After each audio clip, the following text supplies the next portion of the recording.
Hello. Okay, next. The velocity of the water jet discharging from the orifice can be obtained from velocity is equal to square root of 2gh, where h is equal to 2 meters, is the depth of the orifice from the surface of the water. Determine the time particle, sorry, water. Determine the time of the for the particle water leaving the orifice to reach point B. Horizontal distance x, it hits the surface. So, unahin natin, paano yung solve si velocity? So, gamitin mo yung formula. That is equal to 2gh. So, yung h daw natin, that is the height ng water. By the way, mamimit nyo to sa hydraulics after nyo pumasa dito. That is 9.81. Tsaka sa mech depth times 2. So, what is the velocity? That is the square root of 2 times 9.81 times 6.264 meters per second. So, start ko na lang to sa A. Okay. So, meron na tayo initial velocity. So, since pinakita dito na yung initial velocity may horizontal, ang theta natin dito is equal to 0 degree.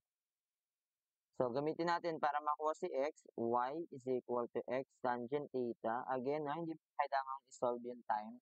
Hindi man na tayo nahanap. Ay, joke. Time pala yung nahanap. O, di pagka time yung hinahanap, meron ka bang final velocity, initial velocity?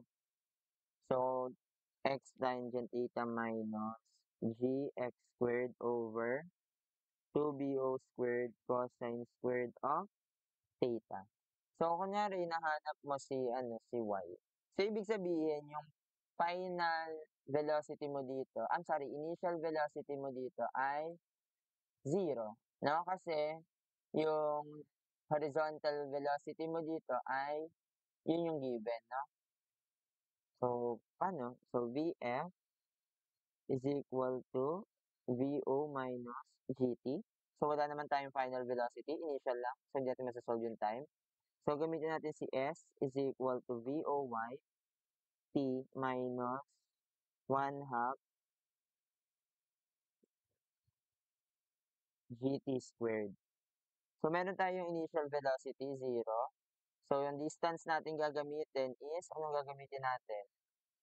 Again, hindi 1.5. That is negative 1.5. Bakit? Dahil nasa baba, negative 1.5 is equal to VO. That is 0 nga pala to. VOY, sige, VOY 6.64 sine of 0 times the time minus 32.2 over 2 times t squared. So, what's the value of t?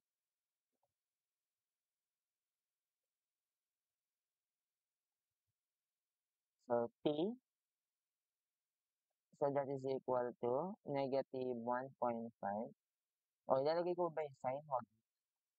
Negative 32.2 over 2 times alpha x squared. 0.30, ay meters ba? O, naduling ako. 9.81 dapat to. Sorry. Okay, sige. Ako din po kasi nagkakamali. Kaya wag na kayo mag-alala dahil nagkakamali talaga.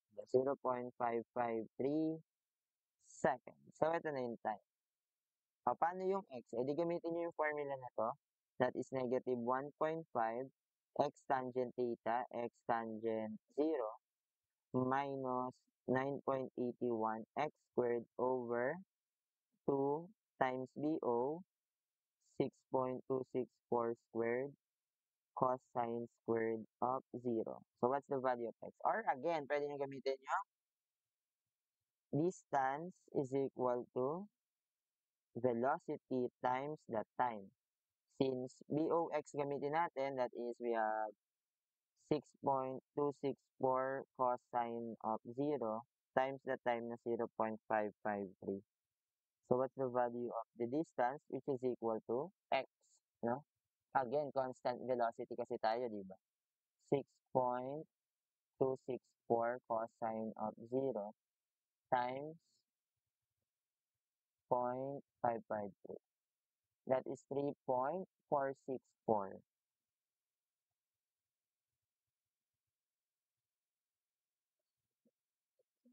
Okay. O, kung kabisado nyo 30x, shift solve lang natin to, negative 1.5 equals to, ano yung value natin?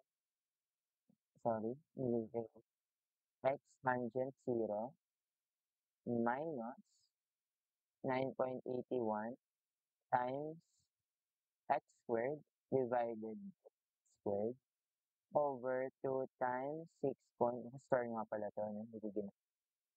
Times cosine 0. So, same lang din, 6.43464. So, that is also,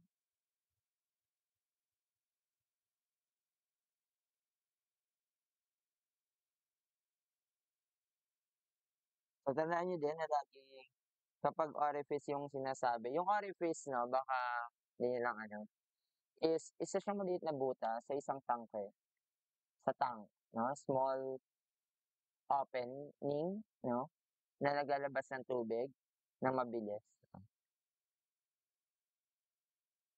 Okay? Sige, next problem. Number 7, a projectile is launched from point A with initial velocity of 30 meter per second and theta is equal to 35 degrees.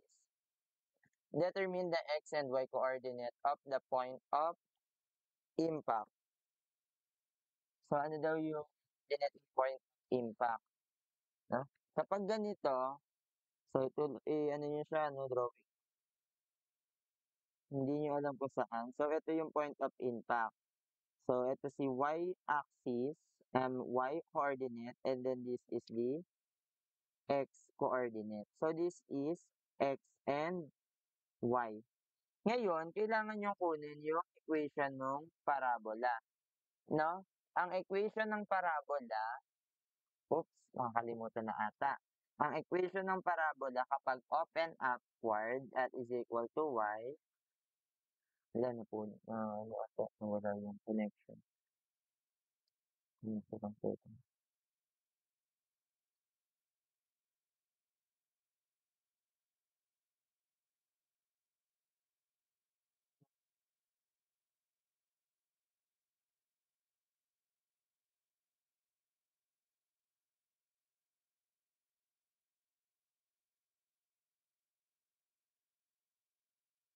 Ano yung pin ko?